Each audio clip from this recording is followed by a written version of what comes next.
Tara returned home after 1 full month in Port Harcourt. Her project had just ended successfully. She had earned a promotion, a big one. But instead of joy, her heart felt empty.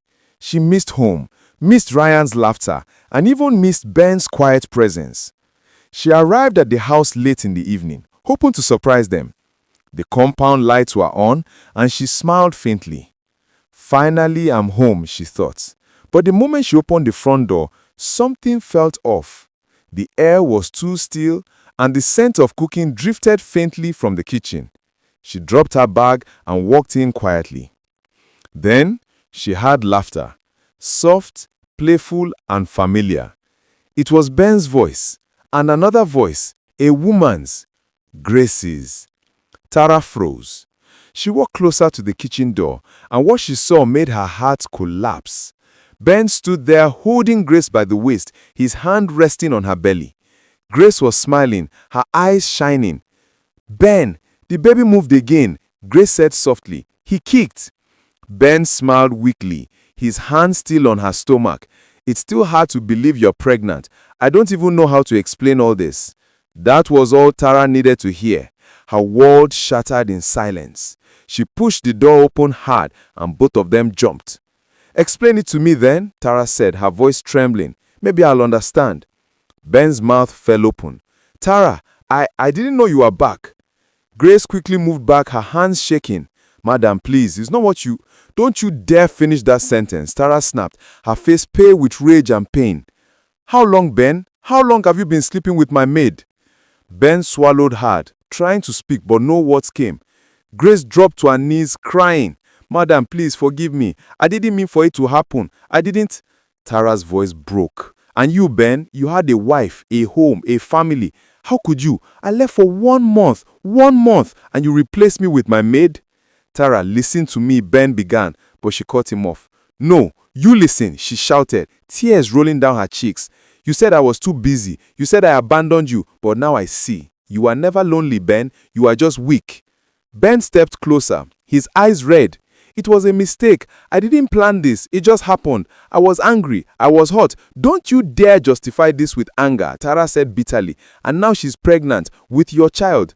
Ben lowered his head, ashamed. Yes, she is. The room went quiet. Only Grace's soft sobs filled the air.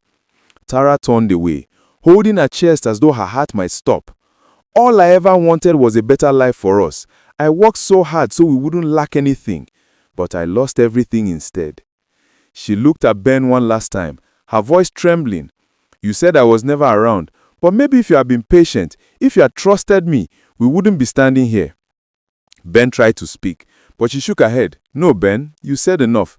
There's nothing left to fix. I'll take Ryan and leave tomorrow.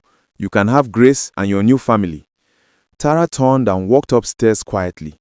Ben watched her go, guilt and regret written all over his face. Grace sat crying on the kitchen floor, her hands on her swollen belly. That night, Tara didn't sleep. She packed a few clothes for herself and Ryan. In the early morning, she stood by Ryan's bed, watching him sleep peacefully. She stroked his head gently and whispered, I'm sorry, Mommy. I failed you. She looked around the room, the photos, the toys, the life she built, and tears flowed freely. She took one last look at Ben asleep on the couch downstairs, then walked out quietly, carrying her bag and Ryan's hand in hers. As the car drove out of the compound, Tara felt her chest tighten with regret. She had chased success, thinking it would make her family proud, but in the end, success had cost her the very thing she loved most, her home. After Tara left her home, she moved to Port Harcourt with the hope that her promotion would heal her pain and make life better. She told herself she didn't need anyone, that her hard work would give her peace. But deep down, she was lonely. She missed the sound of Ben's voice, Ryan's laughter, and the warmth of her family. Still, she tried to act strong, pretending that everything was fine. Weeks passed. The pressure at work grew heavy, and the silence in her room at night was louder than any noise. One Friday, her colleagues invited her to a night out. You deserve some fun, Tara, they said. She agreed. She needed an escape. That night, Tara wore her best dress and went to the club. The music was loud, the lights flashing, and the drinks kept coming. She drank too much, too quickly. At first, she danced gently, but as the night went on, she began to lose control. She climbed onto a table, laughing, shouting, and dancing wildly. People took videos, phones were raised, cameras flashed. By morning, her name was everywhere on social media. Tara, the career woman gone wild. The video trended across platforms. Her company saw it. By Monday morning, she was called into the manager's office. The look on their faces said it all before a word was spoken. "We can't keep you," her boss said quietly. "Your behavior has damaged our image." She stood frozen, unable to speak. The letter of dismissal trembled in her hands.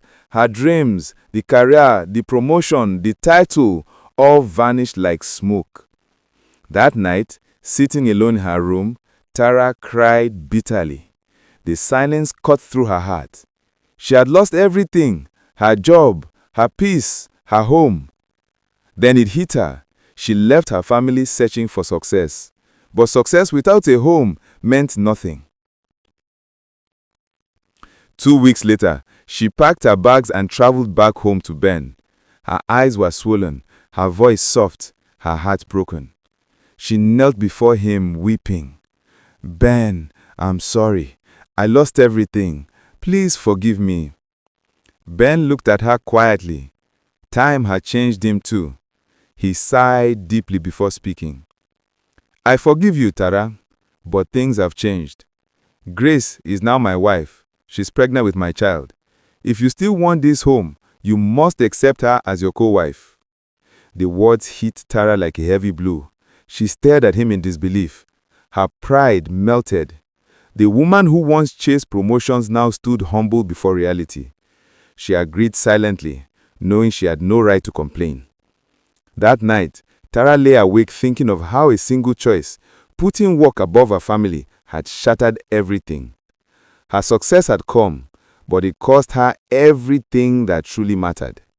She lost her job, she lost her peace, and now she's lost her place in the home she built.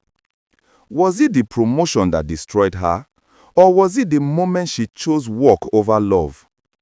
Could Ben have waited, or did loneliness push him too far? And what about Grace, the maid turned wife? Is she the villain, or just another victim of circumstance?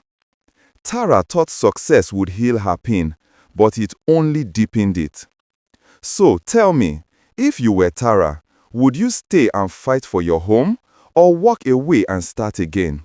Whatever your thought is, please drop it in the comment section below. Thanks for watching this interesting story. Don't forget to subscribe, like, share, and comment. Watch out for part 3.